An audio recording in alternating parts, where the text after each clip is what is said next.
Hello and welcome back my dear friends. कैसे हैं आप सब। पिछले हफ्ते हम लोगों ने स्क्वायरिंग के कुछ ट्रिक्स देखे थे। निखिलम, अनुरूपेण और एकाधिकेन पूर्वेण सूत्र यूज़ करके हम लोगों ने स्क्वायरिंग किए थे कुछ नंबर्स के। लेकिन हम लोगों ने ये भी जाना था कि ये ट्रिक्स सिर्फ स्पेसिफिक नंबर्स पर ही अप्लाई होते हैं। कुछ रूल्स होते हैं जो अगर सेटिस्फाई हो तो ही ये ट्रिक्स काम करते हैं। आज हम लोग कोई भी रैंडम 2 डिजिट नंबर लेंगे और उसका स्क्वायर फाइंड आउट करने की कोशिश करेंगे, वो भी कुछ ही सेकंड्स में और इवन मेंटली। लेकिन कई बार ऐसे होता है कि वो स्पेसिफिक ट्रिक्स जो हैं वो बहुत काम आती हैं। कई केसेस में फटाफट नंबर्स, अगर हम लोग के उस टाइप के नंबर्स आ रहे हैं जो कि उन रूल्स को सेटिस्फाई करते हैं, तो वो ट्रिक्स भी बहुत काम आती है। अगर आप लोगों ने वो वीडियो नहीं देखा है तो मैं आपको रिक्वेस्ट करूँगी आप प्लीज़ आई बटन में क्लिक करके वो वीडियो देख लें। नहीं तो वीडियो के डिस्क्रिप्शन में भी आपको उसका लिंक मिल जाएगा, आप वहाँ पे भी क्लिक करके उसे देख सकते हैं। पहले एग्जाम्पल से हम लोग शुरू करेंगे आज का वीडियो। सबसे पहले सपोज करें हमें स्क्वायर फाइंड आउट करना है 13 का। तो 13 का स्क्वायर हम लोग निखिलम से भी फाइंड आउट कर सकते हैं, लेकिन आज मैं इसे आपको चैनल टेक्निक से दिखाऊंगी। तो इस टेक्निक में हम लोग बैलेंसिंग टेक्निक को यूज़ करेंगे। बैलेंसिंग टेक्निक क्या होती है ये हम लोग कुछ ही देर में जान लेंगे, समझ लेंगे। अभी हम लोग 13 के स्क्वायर फाइंड आउट करने की कोशिश करते हैं। तो 13 के स्क्वायर में हम लोग 1 को a समझेंगे और 3 को b समझेंगे। यानी कि ये होता है 13 स्क्वायर का मतलब होता है AB स्क्वायर। ओके, अब अलजेब्रा में हमारे पास एक फॉर्मूला है, a + b होल स्क्वायर का फॉर्मूला है a square + 2ab + b square. ये ऑलमोस्ट उसी टाइप का है। यहाँ पे हम लोग a + b भी कर सकते हैं, लेकिन अगर हम लोग a + b होल स्क्वायर करते हैं और अलजेब्रा का फॉर्मूला यूज़ करते हैं तो ये 1 + 3 नहीं 10 + 3 होल स्क्वायर हो जाएगा। इसे अगर हम लोग फर्दर एक्सपांड करते हैं, फॉर्मूला के हिसाब से एक्सपांड करते हैं, तो 10 + 3 13 होता है। a स्क्वायर मतलब 10 स्क्वायर होता है 100 + 2ab का मतलब है 2 × 10 × 3 + 3 स्क्वायर का मतलब है 9। तो 100 + 60 + 9 जो कि हमें देगा 169। लेकिन हम लोग इसे और भी शॉर्ट में करने की कोशिश करेंगे। फॉर्मूला ये यूज़ करेंगे, लेकिन यहाँ पे प्लस नहीं लगाएंगे। हम लोग सिर्फ मेंटली समझेंगे कि फर्स्ट डिजिट a है, सेकंड डिजिट b है। ओके, तो AB स्क्वायर अगर है तो हम लोग फॉर्मूला में भी प्लस वाले सिंबल्स को हटा देते हैं, प्लस वाले जो भी साइन है उसको हटा देते हैं। a square 2ab b square. Okay, plus की जगह यहाँ पे हमने बार लिए हैं। ये बार को कैसे हटाना है ये हम लोग बैलेंसिंग टेक्निक से समझेंगे।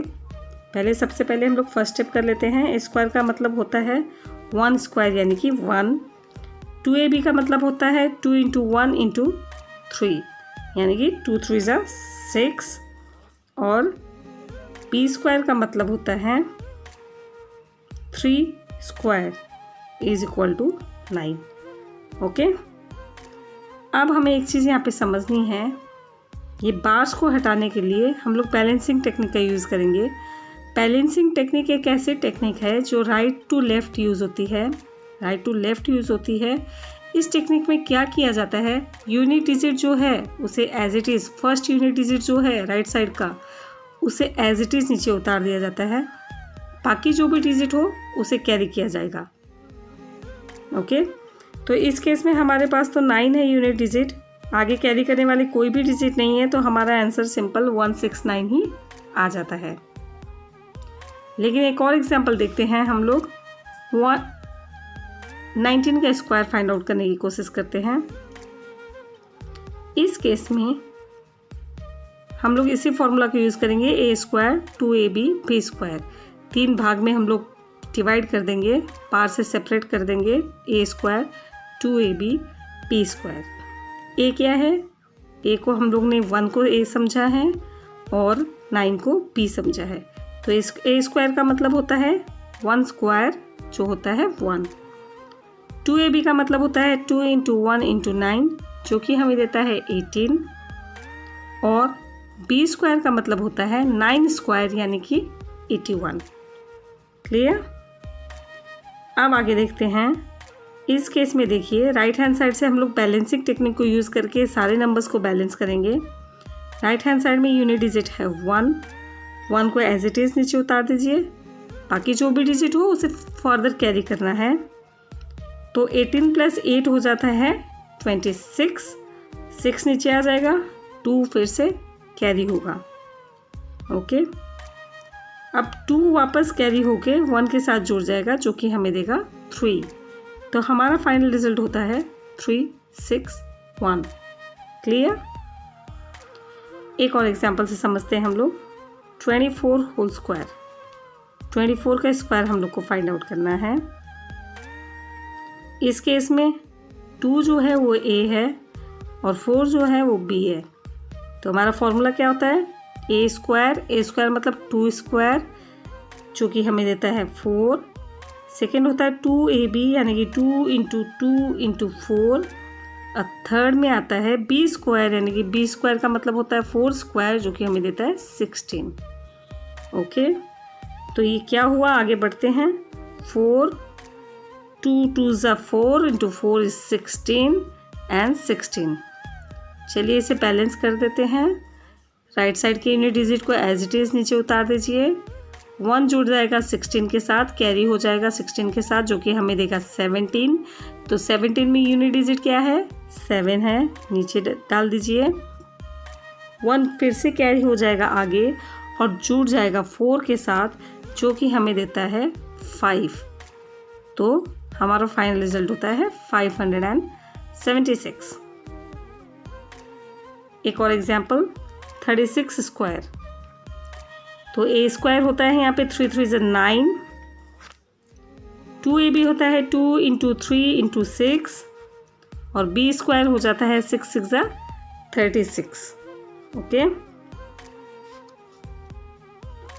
नेक्स्ट स्टेप क्या होगा? 9 2 3 ज़ा 6 6 ज़ा 36 एंड 36। बैलेंसिंग कर देते हैं। राइट साइड का 6 एज इट इज़ नीचे आ जाएगा। 36 + 3 हो जाता है 39, कैरी 3 9 में जुड़ के हो जाता है 12। तो हमारा फाइनल रिजल्ट है 1296। राइट है ना भाई? बड़ी ही आसान ट्रिक। चलिए 47 का स्क्वायर देख लेते हैं हम लोग। तो 4 का स्क्वायर हो जाता है a मतलब 4 का स्क्वायर हो जाता है 16। आगे बढ़ते हैं। 2 4 ज़ा 8 8 7 ज़ा 56। ओके, नेक्स्ट स्टेप में 7 7 ज़ा इज़ 49। चलिए बैलेंसिंग कर देते हैं। 9 आ जाएगा एज इट इज़ नीचे। 56 के साथ 4 ऐड हो जाएगा 60 तो 0 लिखें और 6 को कैरी कर दें। 16 के साथ 6 जुड़ जाएगा, हो जाएगा 22। तो हमारा फाइनल रिजल्ट है 2209। नेक्स्ट एग्जाम्पल एक और देखते हैं। 59 का स्क्वायर फाइंड आउट करते हैं हम लोग। तो a स्क्वायर यानी कि 5 स्क्वायर हो जाता है 25। सेकेंड में 2ab मतलब 2 5 ज़ा 10 10 9 ज़ा इज़ 90। थर्ड स्टेप में 9 9 ज़ा इज़ 81। बैलेंसिंग कर देते हैं। 1 आ जाएगा नीचे। 90 के साथ 8 जुड़ जाएगा, हो जाएगा 98, कैरी इज़ 9। 25 के साथ 9 जोड़ दीजिए, हो जाता है 34। So our answer is 3481। तो देखिए कहाँ पे हमें इतना लंबा चौड़ा मल्टीप्लिकेशन करना पड़ा। हम लोग तो ये मेंटली भी कर सकते हैं। कुछ प्रैक्टिस अगर हम लोग करते हैं तो ये बड़ी ही आसानी से मेंटली भी हो जाएगा। बिल्कुल ऐसे ही हम लोग 72 का स्क्वायर कर सकते हैं। तो 7 स्क्वायर हो जाता है 49। 2 7 is 14 14 2 is 28। Next step 2 2 is 4। तो 4 को एज इट इज़ नीचे रख दीजिए, कैरी करने की ज़रूरत नहीं है, कैरी वाला कुछ भी नहीं है यहाँ पे। सेकेंड स्टेप में हमारे पास 8 है, 8 यूनिट डिजिट है, तो 8 को नीचे लाएंगे और 2 हो जाएगा कैरी 49 के साथ, जो कि हमें देगा 51, 5186। ओके, एक और एग्जांपल देखते हैं। लेट अस सपोज हमें 81 का स्क्वायर करना है या 83 का स्क्वायर करना है, तो 8 8 जा 64 हो जाता है। सेकेंड स्टेप में 2 8 जा 16, 16 3 जा इज 48। थर्ड स्टेप में 3 3 जा इज 9, तो 9 को एज इट इज़ नीचे उतार दीजिए, कोई कैरी है नहीं।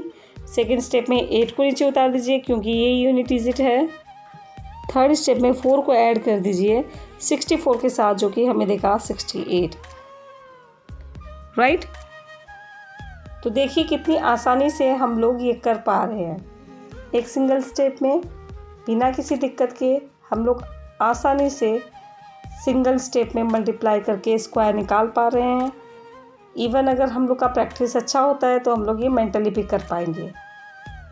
लेकिन अभी हमें ये समझना है कि हम लोग को कौन सा फॉर्मूला यूज़ करना है, कौन सा सूत्र यूज़ करना है, ताकि हमारा आंसर बहुत कम वक्त में निकल सके।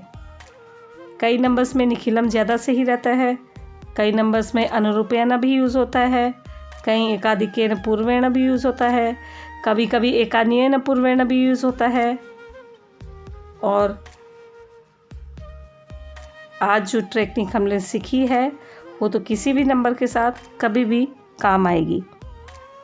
अगले वीडियो में हम लोग 3 डिजिट नंबर का स्क्वायरिंग देखेंगे, वो भी ऐसे ही एक सिंगल स्टेप में।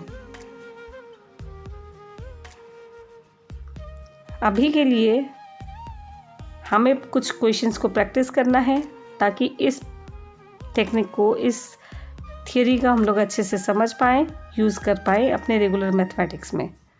तो ये रहे प्रैक्टिस सेट के कुछ क्वेश्चंस। आई होप ये क्वेश्चंस प्रैक्टिस करके आप और अच्छे से इस टेक्निक को समझ पाएंगे। अगर आज का वीडियो इंटरेस्टिंग रहा हो, कुछ आपने सीखा हो, कुछ नया जाना हो, तो प्लीज़ वीडियो को एक लाइक ज़रूर दीजिए और अपने फैमिली और फ्रेंड्स के साथ शेयर ज़रूर कीजिए। आगे और बहुत सारी नई ट्रिक्स सीखने के लिए मेरे साथ जुड़े रहिए। नीचे दिए गए रेड बटन को क्लिक करके, जो कि एब्सोल्युटली फ्री सब्सक्राइब बटन है, इसे क्लिक करके आप मेरे साथ जुड़े रह सकते हैं। हर हफ्ते हम लोग हर संडे को सुबह 11 बजे नए वीडियोस अपलोड करते हैं वैदिक मैथ्स के। अगर आपको हिंदी और इंग्लिश पोएम्स में इंटरेस्ट हो तो भी आप हमारे दूसरे प्लेलिस्ट को चेक करके उन्हें सुन सकते हैं। फॉर नाउ कुछ मेंटल एक्सरसाइजेज हैं। हमें मेंटली भी कुछ क्वेश्चंस प्रैक्टिस करने चाहिए जब हम वैदिक मैथमेटिक्स के ट्रिक्स सीख रहे हैं, तो क्योंकि वैदिक मैथमेटिक्स एक तरफ से मेंटल मैथमेटिक्स ही है। तो अगर मेंटली हम लोग इन क्वेश्चंस को सॉल्व कर पा रहे हैं तो इससे अच्छा और क्या हो सकता है। तो इन क्वेश्चंस को सॉल्व कीजिए। अपने कमेंट्स, अपने सजेशंस, अपनी कोई क्वेश्चंस हो तो नीचे कमेंट बॉक्स में लिख के ज़रूर भेजिए मुझे। अभी के लिए keep practicing, stay home, stay healthy and stay safe. Thank you so much for watching.